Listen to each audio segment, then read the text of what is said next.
ایک تعلیم یافتہ نوجوان کی شادی ہوئی۔ بیوی آئی تو وہ شکل و صورت کے اعتبار سے گھر والوں کے معیار سے کم تھی، چنانچہ نوجوان کی بہنوں نے اس کو ناپسند کیا۔ ہر ایک اس کو حقیر سمجھنے لگا۔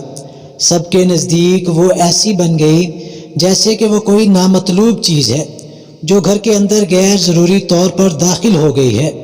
خاتون اگرچہ شکل و صورت کے اعتبار سے زیادہ اچھی نہ تھی، مگر وہ عقل کے اعتبار سے کافی سمجھدار تھی۔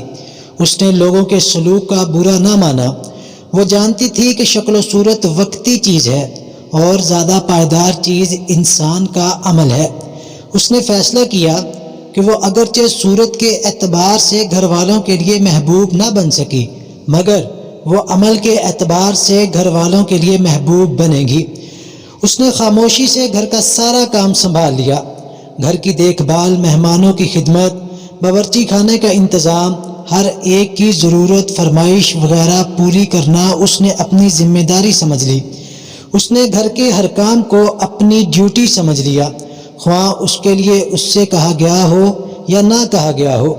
خاتون نے زبان سے کچھ نہیں کہا اور نہ کسی کی بات کا جواب دیا۔ اس نے ساری توجہ صرف اپنے عمل پر لگا دی۔ نتیجہ یہ ہوا کہ بہت جلد گھر کی فضا بدلنے لگی۔ نوبت یہاں تک پہنچی کہ جس گھر میں وہ ایک نامطلوب شخصیت بنی ہوئی تھی، وہاں وہ لوگوں کے درمیان سب سے زیادہ مطلوب شخصیت بن گئی۔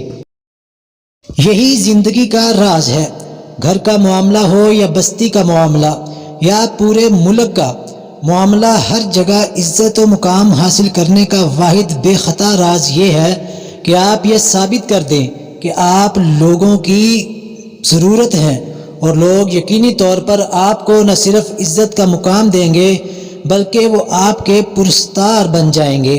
دوسروں کے درمیان جگہ حاصل کرنے کا راز صرف ایک ہے، آپ دوسروں کی ضرورت بن جائیں۔